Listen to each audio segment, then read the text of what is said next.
हनुमान की बचपन की कहानी, विश्वास और दृढ़ता की यात्रा। एक ऐसे चमत्कारी जन्म के लिए जिसे ब्रह्मांड का भाग्य बदलने के लिए नियत किया गया था। ये हनुमान की दिव्य उत्पत्ति की कहानी है। आइए चलते हैं और देखते हैं हनुमान की बचपन की कहानी। हनुमान का रहस्यमयी जन्म। हिंदू पौराणिक कथाओं की विशाल गाथा में सृष्टि के देवता हैं, विनाश के देवता हैं और महान पराक्रमी योद्धा भी हैं।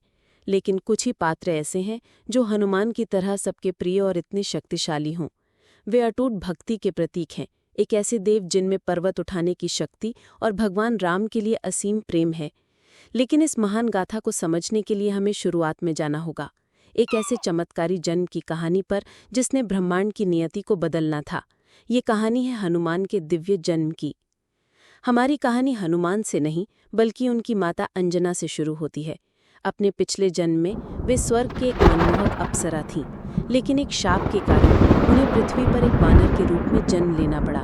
भले ही उनका रूप बदल गया था, लेकिन उनकी आत्मा पवित्र और भक्तिपूर्ण बनी रही। उन्होंने कई वर्षों तक कठोर तपस्या की और भगवान शिव से एक ऐसे पुत्र का वरदान मांगा जो स्वयं शिव की शक्ति और गुणों का प्रतीक हो।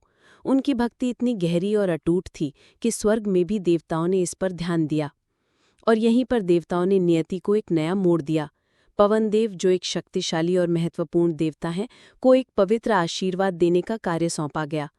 दिव्य आज्ञा से उन्होंने देवताओं द्वारा दिए गए एक पवित्र प्रसाद यानी दिव्य खीर का एक अंश लिया और उसे प्रार्थना कर रही अंजना के हाथों में धीरे से रख दिया। जब अंजना ने ये दिव्य प्रसाद ग्रहण किया तो वो आशीर्वाद पूरा हुआ। इस चमत्कारी घटना के माध्यम से उन्होंने एक ऐसे बालक को गर्भ में धारण किया जो स्वयं पवन देव के आध्यात्मिक पुत्र थे। इसीलिए हनुमान को कई नामों से जाना जाता है, आंजनेय यानी अंजना के पुत्र और पवन पुत्र यानी पवन के पुत्र। जन्म के क्षण से ही हनुमान कोई साधारण बालक नहीं थे। अपने दिव्य पिता वायुदेव के आशीर्वाद से उनके पास असाधारण और अद्वितीय क्षमताएं थीं। उनके पास उड़ने की शक्ति थी, वे हवा की गति से यात्रा कर सकते थे।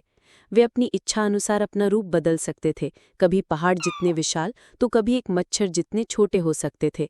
और उनमें इतनी अपार शक्ति थी कि जब वे खेलते थे तो धरती कांप उठती थी। लेकिन ज्ञान के बिना शक्ति का कोई अर्थ नहीं है। अंजना ने उनके पालन पोषण में सबसे महत्वपूर्ण भूमिका निभाई। वे जानती थीं कि उनका पुत्र महान कार्यों के लिए जन्मा है, लेकिन उन्होंने हनुमान में वे मूल्य डाले जो उनकी पहचान का आधार बनने वाले थे। उन्होंने हनुमान को आस्था सिखाई, अच्छाई और ईश्वर में विश्वास करना, और उन्होंने उन्हें दृढ़ता सिखाई, हर चुनौती का साहस और पवित्र मन से सामना करना। उनकी अविश्वसनीय शक्ति उनकी माता के प्रेम और ज्ञान से संतुलित थी। एक दिव्य श्राप और एक दिव्य वरदान से जन्मे, आस्था और दृढ़ता के मूल्यों के साथ पले बढ़े और एक देवता की शक्तियों से संपन्न हनुमान का बचपन कुछ भी हो पर साधारण नहीं होने वाला था। लेकिन ये असाधारण शक्ति जब एक बच्चे के भोलेपन के साथ मिलती तो जल्द ही एक ऐसी घटना को जन्म देने वाली थी जो स्वर्ग को हिलाकर रख देती और उन्हें स्वयं देवों के राजा के सामने खड़ा कर देती। ये देखने के लिए कि क्या होता है जब अनंत शक्ति वाला एक बालक सूर्य को एक फल समझ लेता है, हमारी हनुमान श्रृंखला के पार्ट 2 के लिए सब्सक्राइब करना सुनिश्चित करें। जब हनुमान ने सूर्य को निगलना चाहा। हमारे पिछले वीडियो में एक बालक का जन्म दैव्य हस्तक्षेप से हुआ था। पवन की गति और एक देवता की शक्ति से संपन्न युवा हनुमान प्रकृति की एक शक्ति थे। हमने उन्हें उस सुबह छोड़ा था जब उनकी मासूम आंखें उगते सूरज को देख रही थीं और उनके बाल मन में एक सीधा सा विचार आया। उन्हें भूख लगी थी और आकाश में वो चमकता हुआ सुनहरा गोला उन्हें अब तक का सबसे स्वादिष्ट रसीला आम लग रहा था। बिना एक पल सोचे हनुमान ने छलांग लगा दी। अपने पिता पवनदेव द्वारा दी गई दिव्य शक्ति का उपयोग करते हुए वे आकाश में उड़ चले। स्वर्ग में देवता पूरी तरह से अविश्वास में देख रहे थे। पहले तो यह मनोरंजक लगा, एक शक्तिशाली बच्चा एक चंचल खोज पर निकला था। लेकिन जैसे जैसे वे सूरज के करीब आते गए, उनका मनोरंजन चिंता में बदल गया। सूर्य ब्रह्मांड में जीवन और ऊर्जा का स्रोत है। अगर यह बच्चा वास्तव में उस तक पहुंच जाता तो परिणाम विनाशकारी होते। वो इतनी तेजी से और इतने दृढ़ निश्चय के साथ आगे बढ़ रहे थे कि देवताओं को ये स्पष्ट हो गया कि ये कोई खेल नहीं था, ये एक संकट था। ब्रह्मांड की पूरी व्यवस्था ही खतरे में थी। स्वर्ग के राजा और ब्रह्मांड के नियमों के संरक्षक देवराज इंद्र जानते थे कि उन्हें हस्तक्षेप करना होगा। वे सूर्य को एक बच्चे द्वारा निगलने की अनुमति नहीं दे सकते थे, चाहे वो कितना भी दिव्य क्यों ना हो। वे हनुमान को रोकने के लिए आगे बढ़े, उनसे वापस लौटने की विनती की, लेकिन बालक अपने लक्ष्य पर इतना केंद्रित था कि उसने कुछ न सुना। कोई और विकल्प न बचते हुए इंद्र ने अपना अंतिम अस्त्र मंगाया। एक ऋषि की हड्डियों से बना ये वज्र अटूट था, अजेय था और कभी अपने लक्ष्य से नहीं चूका। उन्होंने वज्र का प्रहार मारने के लिए नहीं, बल्कि हनुमान को रोकने के लिए किया था। वज्र ने हनुमान के बाएं जबड़े पर प्रहार किया और उसकी अपार शक्ति ने तुरंत उनकी उड़ान रोक दी। वे एक टूटते तारे की तरह आकाश से गिरे और नीचे पृथ्वी पर आकर गिरे। उनका नाम जो वे हमेशा के लिए धारण करेंगे, हनुमान, इसी क्षण से आता है, क्योंकि संस्कृत में हनु का अर्थ है जबड़ा। अपने पुत्र को गिरा हुआ और निर्जीव देखकर पवनदेव असहनीय दुख और क्रोध से भर गए। देवताओं ने उनके पुत्र को चोट पहुंचाई थी। अपने दुख में उन्होंने वो कर दिया जो अकल्पनीय था। पवन के देवता के रूप में वायु ने ब्रह्मांड से सारी वायु खींच ली। जीवन का दम घुटने लगा। दुनिया एक खामोश सांस रोक देने वाली दहशत में डूब गई। देवता अब जो अपने कार्यों की गंभीरता को महसूस कर रहे थे, भयभीत हो गए। उन्होंने सूर्य को तो बचा लिया था, लेकिन दुनिया को विनाश के कगार पर ला खड़ा किया था। व्यवस्था स्थापित करने के लिए स्वयं ब्रह्मा प्रकट हुए। उन्होंने अपनी दिव्य शक्ति का उपयोग करके हनुमान को पुनर्जीवित किया। जैसे ही हनुमान ने अपनी आंखें खोली, पवनदेव ने राहत की सांस ली और हवा को वापस दुनिया में बहने दिया और जीवन लौट आया।